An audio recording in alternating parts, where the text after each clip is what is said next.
Good morning to everyone. Today we have the subject of objective questions in mechanical engineering. These are useful for different type of competitive examinations like GATE, DRDO Defense Research and Development Organization, NTPC National Thermal Power Corporation, BDL Bharat Dynamics Limited, BHEL Bharat Heavy Electricals Limited, ONGC Oil Natural Gas Commission of India, SAIL Steel Authority of India Limited, Union EPSC Union Public Service Commission Examination, APPSC Andhra Pradesh Public Service Commission, TSPC Telangana State Public Service Commission, and other number of competitive examinations, number of private and public limited, that is even public state undertakings, number of PSUs also you will have standard questions. So that is why I have written here standard mechanical objective questions. These are based on the fundamentals. Now the next one, the characteristic of control volume is R slash R. Volume, shape and position with respect to an observer are fixed. Material flow across the boundary, both A and B, and D none. So let us define control volume. Another name for control volume is open system. Just I am going for fundamentals.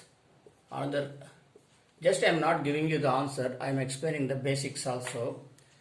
So control volume means this is a fixed volume. This is a fixed volume here. Certain amount of mass here enters at inlet. This is inlet and leaves at outlet. Same mass, but here the volume remains constant.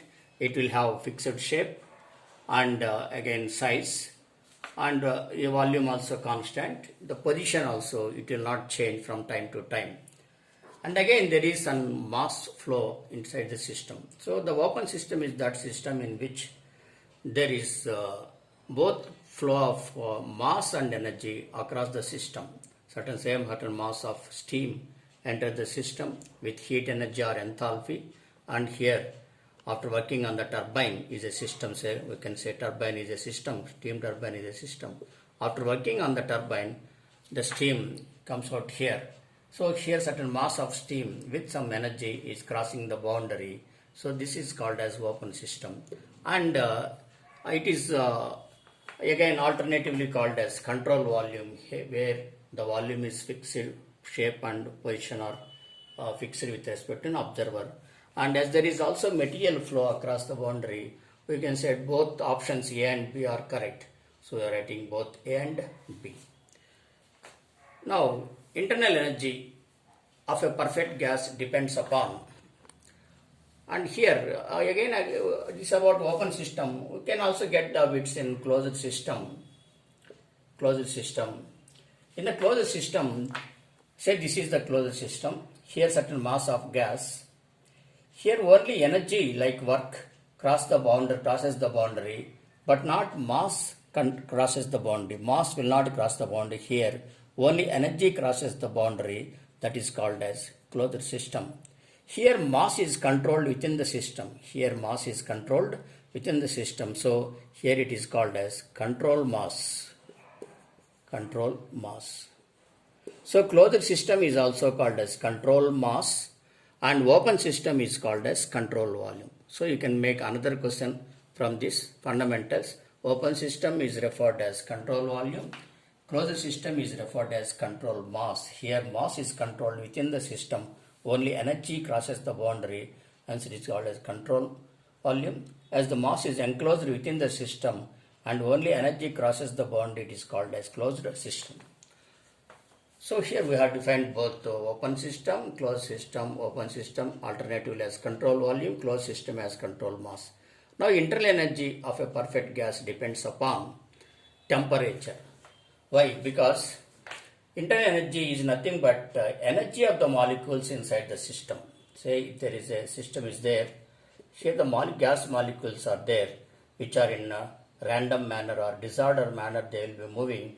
And when you supply the heat to this system of gases, they will have some energy inside the molecules, just like our body will have the energy inside the cells. So the energy present in the molecules of a system is called as internal energy, and the formula for internal energy that is change in internal energy is equal to mCV into del T. That is, it is proportional to change in temperature.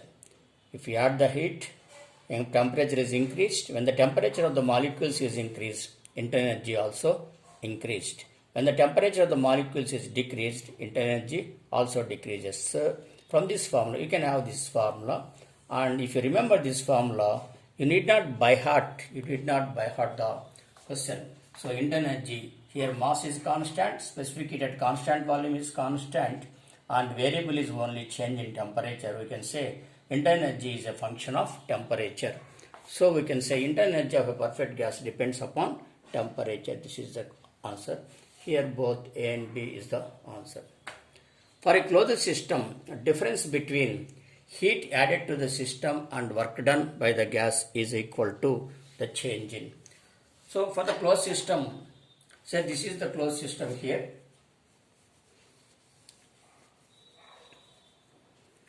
This is the closed system here. Here we are adding the heat Q, and because of this Q, as already we defined, temperature of the gas increases and internal energy also increases, and then the gas moves the piston upwards. That is, some mechanical movement element is moved, and with the transmission system, that one energy work is crossed across the boundary, or mechanical energy is crossed the boundary in the form of lifting of weights or any other work. So when the mechanical element is moved by the expansion of the gas, we can say that some mechanical work is developed in the form of movement of these elements. So according to non-flow energy equation of the first law, Q is equal to delta U plus W. Q is equal to delta U plus W. Here the question is, for a closed system, heat added to the difference between heat and work. That means Q minus difference between heat and work means Q minus W. Q minus W is equal to change in internal energy. So this is called as non-flow energy equation of first law. That is, there is no flow of mass across the system. There is no flow of the mass across the system, and it is equating the energies in the system. It is equating the energies in the non-flow system. Therefore, it is called as non-flow energy equation.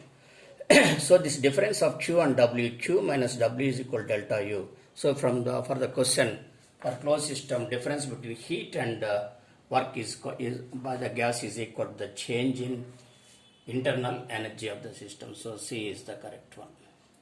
Next, thermal equilibrium between two or more bodies exists when they are brought together and there is no change in test. So thermal equilibrium, it is the concept obtained from zeroth law of thermodynamics. Whenever you get the term thermal equilibrium, you should immediately get into your mind zeroth law of thermodynamics. What does it state? Say when the bodies, a body A is at 100 degrees centigrade, body B is at 70 degrees centigrade, then heat flows from high temperature body to low temperature body until the temperature of both bodies becomes equal.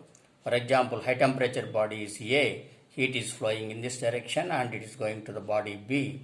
Then this heat flow will continue until the temperature of both bodies will become equal. That is, approximately say it is 80 degrees centigrade. When the temperature of both bodies becomes equal, then there is no further flow of heat and there is no change in temperature. As there is no further flow of heat or thermal energy and both bodies are in equilibrium state thermally, therefore it is called as thermal equilibrium. And again, the body A is at 120 degrees centigrade, the body C is at 90. Again, heat flows from high temperature body to low temperature body, and again approximately they get same temperature, say 80 degrees centigrade. Now there will not be any heat transfer from between A and C.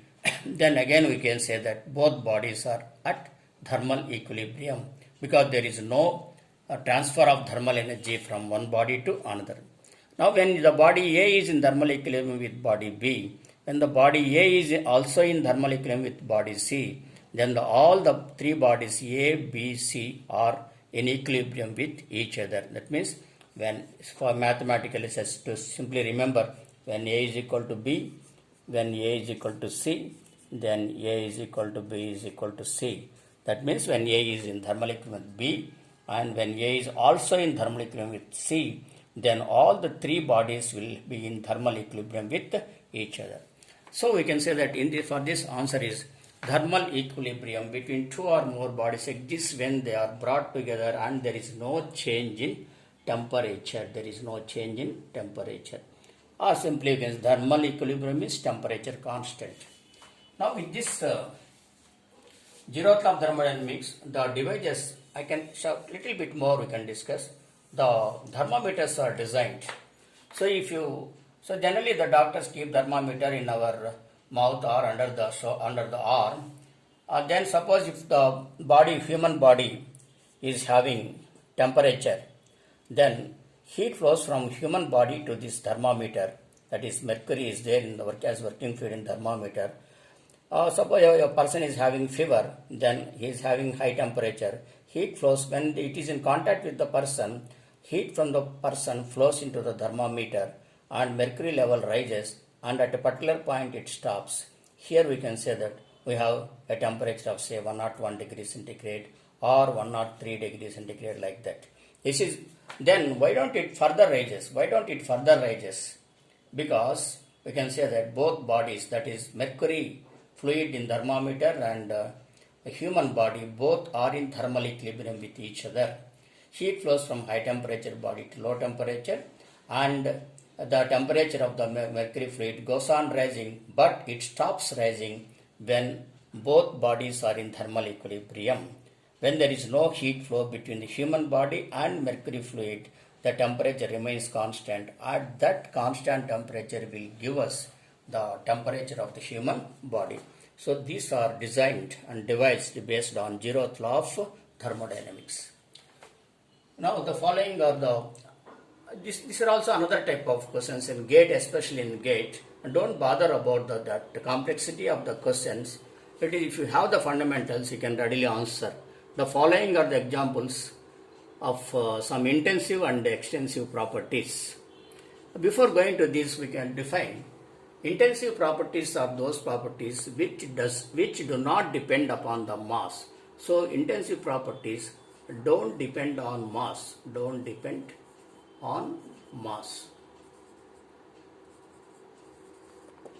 Whereas extensive properties are those properties which depend on mass. Extensive properties depend on mass and intensive properties do not depend upon mass. Suppose now pressure. The pressure in the body, that depends on the pressure. Suppose pressure in the tire will depend upon the force of the air. Suppose the pressure in the tire will depend upon the force of air that is entering into the tire, but not the mass of air. For example, if you open the tire, the atmospheric air may enter into the tire, but is it possible? Lot of atmospheric mass of air is there. If you just open the tube of the tire, suddenly it cannot enter into this. Unless we use a pump and apply some force, then only this air will enter. So this pressure depends upon the force. That is what definition of pressure is. Pressure is equal to force per area, but not mass. Therefore, pressure is a qualitative property and does not depend upon mass. Therefore, pressure is an intensive property. So similarly, temperature also. How do you say that temperature does? Again, I say that temperature does not depend upon mass, because you boil some water. Say you take a bowl of water and you pour it in two glasses. One is big glass, another is small glass. Same water. Say water is at some 70 degrees centigrade. You pour the full of this big glass, same water, small glass, same water. But if you put the thermometer, both will show 70 degrees centigrade. Here this also shows 70 degrees, because same water is poured into two different glasses, big glass and small glass. Here more mass and here less mass. It doesn't mean that it is having more mass and it is having more temperature. No, same water is poured. It is having small glass, small quantity of water, no small temperature, same 70 degrees centigrade. With this example, we can say that temperature is not depending upon the mass of hot water. It is a qualitative property. So temperature does not depend upon the mass. But heat energy, it is having more heat energy, it is having less heat energy, which depends upon the mass, but not the temperature. Again, temperature is a qualitative property, it is not a quantitative property.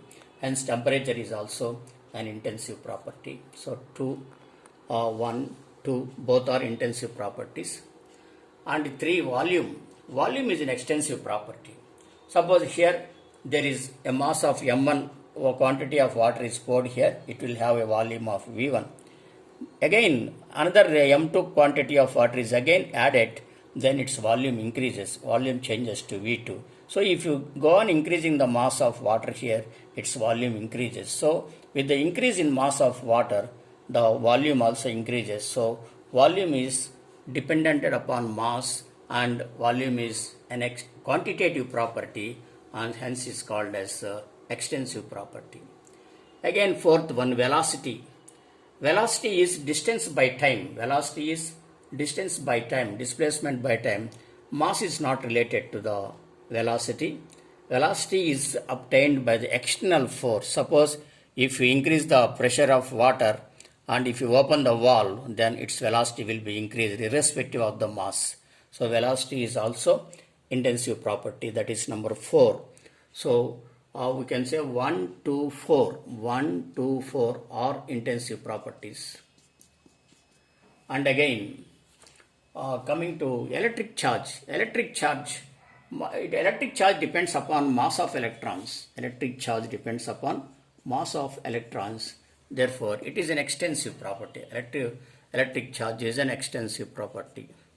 Magnetization also, it depends upon the magnetic particles of iron. Therefore, again it depends upon the mass of magnetic particles, and therefore it is also extensive property. Viscosity. The formula for viscosity, coefficient of dynamic viscosity, is shear stress by velocity gradient. Shear stress by velocity gradient. And again here it depends upon the shear force.